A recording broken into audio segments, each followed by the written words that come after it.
coverage you can count on. KOMU 8 News starts now. It was a rainy start for some mid-Missourians this morning and early afternoon. Drivers in downtown Columbia with headlights and wipers on and driving through puddles. But some of those clouds and puddles gave way to sunshine a few hours later. Good afternoon, everyone. I'm Jordan Berger. Thanks for joining us today. Let's send things over to Chief Meteorologist Kenton Jawicki. Kenton, what's in store for tonight? All right, Kenton, thanks. You are taking a live look over Columbia Regional Airport. American Airlines says it canceled several flights there today because of weather. But as the holiday season approaches, you may need to watch for disruptions that aren't weather related. If you're planning to fly in the coming months, travel experts say to expect delays and cancellations. With demand up for air travel, Columbia Regional is already experiencing problems. KOMU 8's Grayson Rainey is live at the airport to tell us more about the recent cancellations and what could be yet to come. Grayson. All right, thanks, Grayson. Today in Washington, President Biden is meeting with labor leaders and major retailers to address recent global supply chain issues ahead of the holiday shopping and shipping season. It comes as the Biden administration says 24/7 operations will begin at the Port of LA today in an effort to address clogs in the chain. NBC's Alice Barr has that story from Washington. As NBC's Alice Barr reporting, you've probably noticed prices are up, and it doesn't look like they're going to go down anytime soon. A new report this morning shows inflation rose more than expected this month. The Consumer Price Index rose 0.4% from August to September, a little higher than experts had predicted. That pushed the inflation rate to 5.4% from September of 2020 to last month. That's the highest the year-over-year inflation rate has been since January of 1991. The Federal Reserve says the best place for the inflation rate is to be between 0 and 2%. People who get Social Security are about to see an increase in benefits. The Social Security Administration says monthly checks will go up 5.9% next year. Now, that may sound like a lot, but it's to match that 5.4% inflation rate that we just talked about. And while there are adjustments every year, an advocacy group called Social Security Works found benefits have lost 32% of buying power since 2000. Here's what's happening right now. Officials are working to clean up a crash on I-70 near the 63 connector. Here's a picture of the scene from MoDOT. You can see one truck in the grass off the right side of the eastbound lane. They say they have one eastbound lane blocked off. It comes a little after a different crash shut down the eastbound lanes of I-70 near Kingdom City for more than an hour. Now, those lanes are back open again. Now, this is a look at the backup caused by that scene about an hour ago. Highway Patrol says it wasn't one crash, but actually 4 separate crashes involving 5 tractor trailers and 3 passenger vehicles. We'll continue to follow the latest on this crash and bring you updates on air and online at KOMU.com. 79-year-old Moberly man pleaded not guilty to murder today in Randolph County. Jerry Fitzwater is accused of killing a neighbor over the summer. KOMU 8's Ethan Apsler sat in on the arraignment and is here with more on the case. Ethan? All right, Ethan, thanks. The California Police Department confirms officers and Montauk County deputies are conducting a death investigation.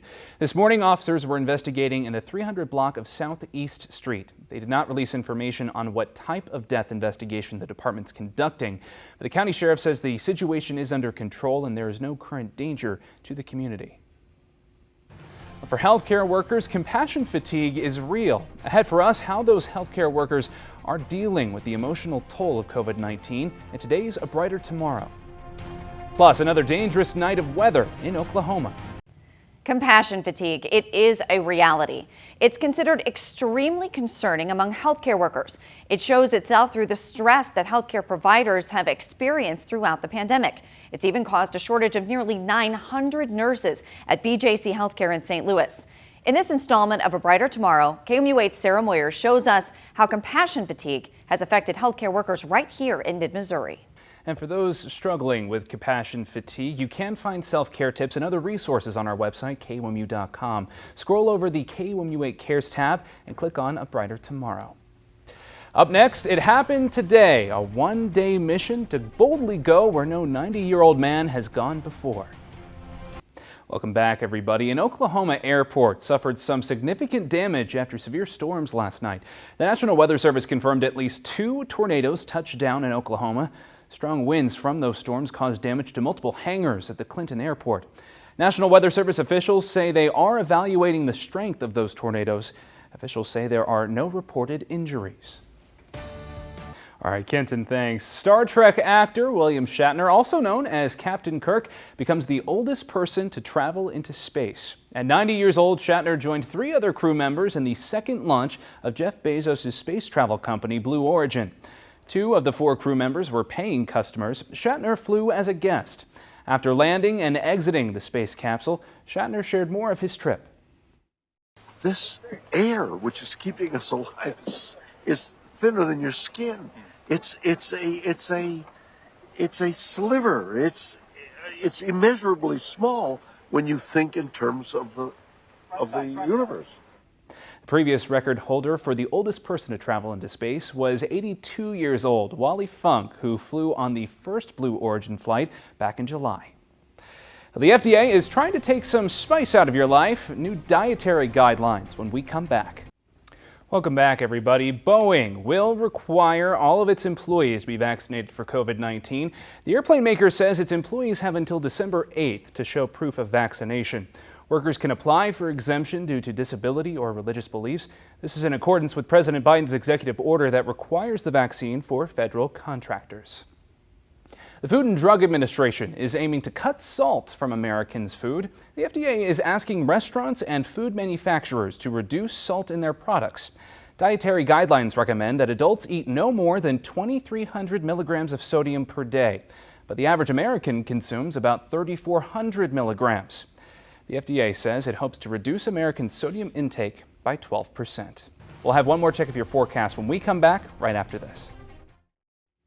Welcome back. If you're planning to fly in the coming months, travel experts say to expect delays and cancellations. With demand up for air travel, Columbia Regional is already experiencing some problems. KMUH's Grayson Rainey is live at COU with a recap of our top story. Grayson? Thanks, Grayson. Here's a look at what we're following for KUMU8 News at 6. Halloween is right around the corner, and pumpkins are always popular this time of year. But one school grew their own. We spoke with them about how it helps them have fun for Halloween and in the classroom. We'll see you after Nightly News. Ken.